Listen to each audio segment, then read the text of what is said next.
सुल्तानपुर जिले में पति की जायदाद की लालच में पत्नी ने ऐसा घिनौना काम कर दिया जिसे सुनकर हर कोई हैरान रह गया। असीर के मुताबिक उसकी पत्नी रोज उसे नींद की गोलियां देकर सुला देती थी और दूसरे कमरे में किसी गैर मर्द के साथ रंगरलियां मनाती थी। लेकिन एक दिन असीर ने उसे रंगे हाथों धर लिया, लेकिन महिला ने उल्टा पति पर ही इल्जाम लगा दिया, जिसके बाद से बेचारा पति असीर थाने के चक्कर काट रहा है।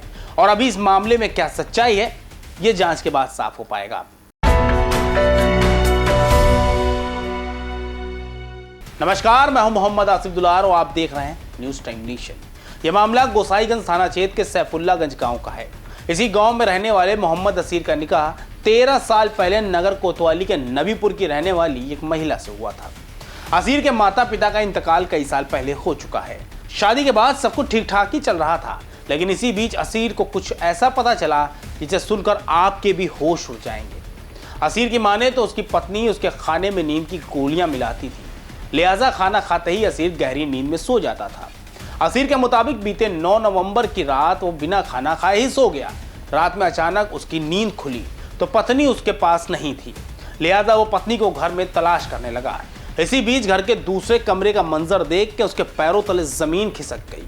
असीर के मुताबिक उसकी पत्नी गैर मर्द के साथ शर्मनाक हालत में थी।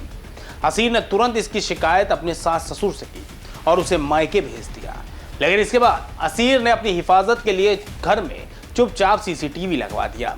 असीर का आरोप है कि अपनी बेटी को पाक साफ बताने के चक्कर में उसके ससुराल वाले उसे फर्जी मुकदमे में फंसाने की धमकी देने लगे। लेकिन बीती 13 नवंबर के रोज असीर की पत्नी ने पुलिस के पास शिकायत दर्ज कराई कि असीर ने उसे जबरन जहर खिला दिया है।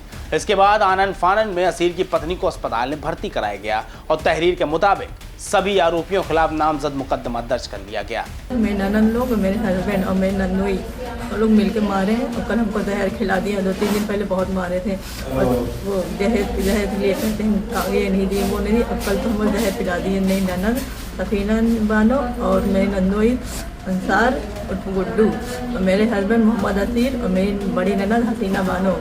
ये लोग कहते हैं कि मतलब घर में शादी करना चाहते हैं ये लोग, मेरे हस्बैंड, और मुझे घर में दहेज के लिए कहते हैं मुझे 4 चक्कर गाड़ी चाहिए, ये चाहिए वो चाहिए, ला के दो। फिर हमने कभी न कभी तो कुछ पैसा दिया करती हैं, कभी 1 लाख, कभी 10,000, कभी कुछ न कुछ दिया करती हैं। ये बराबर भी यहाँ हमारे यहाँ तो हम भी चोट हैं। मुकदमा दर्ज होते ही असीर पर मुसीबतों का पहाड़ टूट पड़ा। इसके बाद असीर ने पत्नी के बताए दिन और वक्त के सीसीटीवी फुटेज निकालकर सीधे पुलिस के पास पहुंचा दिए। चूंकि पत्नी को पता नहीं था कि घर में सीसीटीवी लगा हुआ है। फुटेज में दिख रहा है कि वारदात के दिन और वक्त से पहले ही असीर मोटरसाइकिल से कहीं निकल गया था और कुछ वक्त के बाद उसकी पत्नी एक शीशी लेकर कमरे से बाहर निकलती है। असीर ने घर में लगे सीसीटीवी के विजुअल पुलिस को सौंप दिए हैं। ये हमारे सास और ससुर, हमारे साले साहब, हमारे तो फरमाए हमको मिल के बार बार दबाव डाल रहे हैं कि आधे एक घर है और आधी प्रॉपर्टी हमारी बहन की लिख दो। मेरे दो घर हैं, प्रॉपर्टी है, कह रहे हैं आधे लिख दो हमारी बहन की। हम लिख नहीं रहे हैं, बार बार हमारे ऊपर दबाव बनाया जा रहा है कि फले मुकदमे में आपको फंसा दिया जाएगा।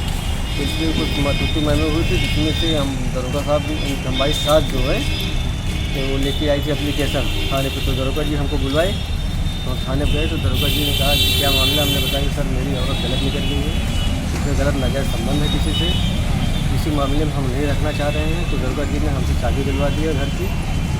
तो घर पे आ गए थे और बार बार कह रहे थे हम फंसा देंगे। तो जब 13 तारीख की घटना हुई उस दिन हम घर पे थे नहीं, 1-1.5 घंटे पहले निकल गए हैं। और सीसीटीवी फुटेज में एकदम साफ साफ ये दिखाई पड़ रहा है कि घर से जा रही है एकदम से, हाथ में दवा नहीं है, आगे आगे लड़की हमारी जा रही है, पीछे पीछे ये जा रही है। फिर दरवाज़ा बंद करते हैं, फिर दरवाज़ा बंद करने के बाद बाहर से निकलते हैं और पड़ोसी लोग हमारे देखें, इसकी आप स्वयं जाँच करें। पड़ोसी लोग सब हमारे देखें। मेरे पास इसकी ऑडियो है, जो रिकॉर्डिंग है, जिसमें वो कह रही है कि आपकी बहन को आपको फंसा दिया जाएगा, आपको मरवा दिया जाएगा अगर नहीं लिखेंगे जमीन। ये तो कह रही, तो मेरे पास ऑडियो भी वो रिकॉर्डिंग है इसकी। साथ ही एसपी से मदद की गुहार भी लगाई है ताकि उसे इंसाफ मिल सके। फिलहाल एसपी डॉक्टर विपिन मिश्रा ने सारा मामला अपने हाथों में ले लिया है। इसमें पीड़िता द्वारा अपने ससुराली जन पर आरोप लगाते हुए जहर देने का एक अभियोग पंजीकृत कराया गया है, जिसके संबंध में मुकदमा कायम है तथा इसमें साक्ष्य संकलन की कार्रवाई प्रचलित है। शीघ्र ही गुण दोष के आधार पर विवेचना का निस्तारण कराया जाएगा। अब इस मामले में क्या सच्चाई है और कौन सच बोल रहा है, ये पुलिस जांच के बाद ही साफ हो पाएगा। ये खबर हमारे संवाददाता अफजल खान ने कवर की है। आपको हमारी खबर कैसी लगी इसके बारे में कमेंट सेक्शन में जरूर बताएं। अगर आप हमारी खबर फेसबुक पर देख रहे हैं तो उसको लाइक और फॉलो करें, और अगर यूट्यूब पर देख रहे हैं तो सब्सक्राइब करके बेल आइकन जरूर दबाएं। नमस्कार। सब्सक्राइब करें आपका अपना चैनल न्यूज़ टाइम नेशन, और हर खबर सबसे पहले पाने के लिए बेल आइकॉन जरूर दबाएं।